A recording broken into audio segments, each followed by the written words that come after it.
Well, one thing the vice president can be sure of, she has Biden's support. In a statement shared yesterday, Biden made it clear that he's backing Harris as his successor. He wrote, "My very first decision as the party nominee in 2020 was to pick Kamala Harris as my vice president, and it's been the best decision I've made." He goes on to offer his full support and endorsement for Kamala to be the Democratic nominee.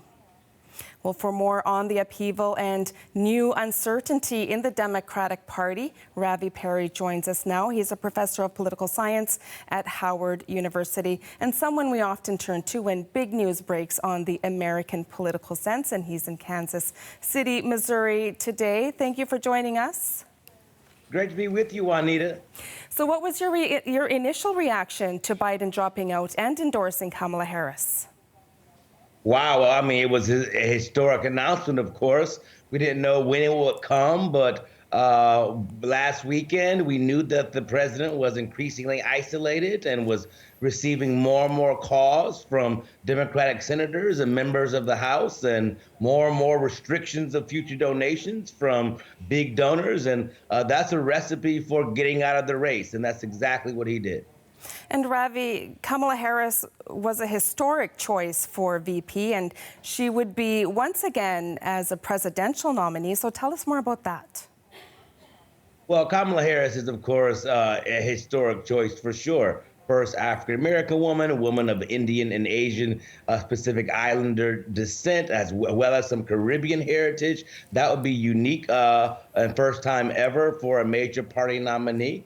Given the major issues on the campaign this year, particularly on the Republican side, anti-CRT, anti-HBCUs, anti-DEI.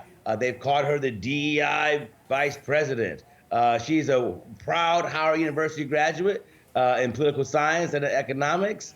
And of course, she built a career as a law student and a district attorney and a United States senator before becoming the vice president. And that's going to be an amazing contrast for the Trump-Vance ticket.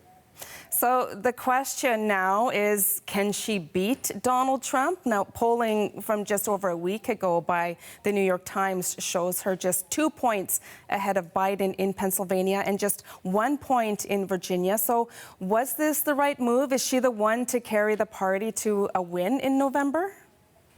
Oh, absolutely she is. I mean, parties nominate both a president and a vice president. I would hope, however, that she does pick a vice presidential candidate this week, within really the next 48 hours. We don't have time for speculation. I would not allow the campaign to go off the rails before it begins by having a circus, a free-for-all of whoever wants to run, let them show up. I think she should pick who her nominee should be. Who some those people could be? Colorado Governor Jared Polis, Illinois Governor Spritzker, Wisconsin Governor, the Pennsylvania Governor Shapiro. I even put in Ohio Senator Sherrod Brown, which would be a unique contrast to have both Ohio senators as VP candidates running against each other. But we need probably a white guy who's younger with some Midwestern roots. Andy Beshear, Governor of Kentucky, would be a good choice as well. Okay, so we're only about a month away from the Democratic National Convention, and it seems that she's going in as the heir apparent. But is that the right move? I mean, there's also talk about the possibility of holding an open convention and how that could boost support. So what do you think? That won't boost support. The backbone of the Democratic Party are African-American women. To do an open primary would be to suggest indirectly that Vice President Harris does not deserve to become the nominee, that she is somehow unqualified, and that somehow we need to allow the delegates to have the opportunity to choose from a host of options.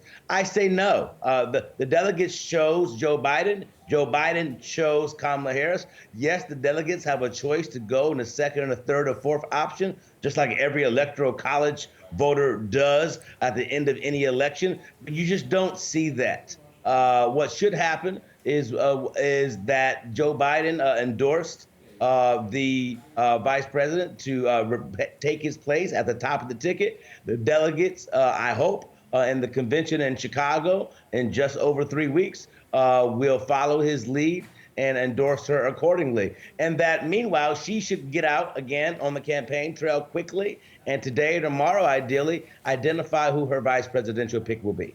And just lastly, Ravi, some Republicans are saying this move to push Biden out and pick a new candidate is undemocratic. We just played a bite of Mike Johnson calling it unlawful. So what do you think?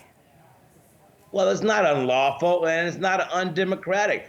You can make these choices up until the election. Really, there's nothing that says that we can't do it this way. Remember, we didn't have parties when the Constitution was drafted in 1787. So that the idea that we have to have conventions and parties and all of that is really a relatively new phenomenon in our country's history. What's most important is that we have candidates that reflect the values of America and the values of our founders as they are applied in the contemporary context. And Kamala Harris is a brilliant woman with a lifetime of experience across foreign policy and domestic issues, and principally the issues that matter to Americans today. Polling suggests that they care about education, they care about health care, they care about, of course, a woman's right to choose. They're very concerned about the Supreme Court, the potential for the next president to pick 2 new justices. This is Kamala Harris's time to shine as vice president, and she's got about 105 days until the election. That's, more than 3 months.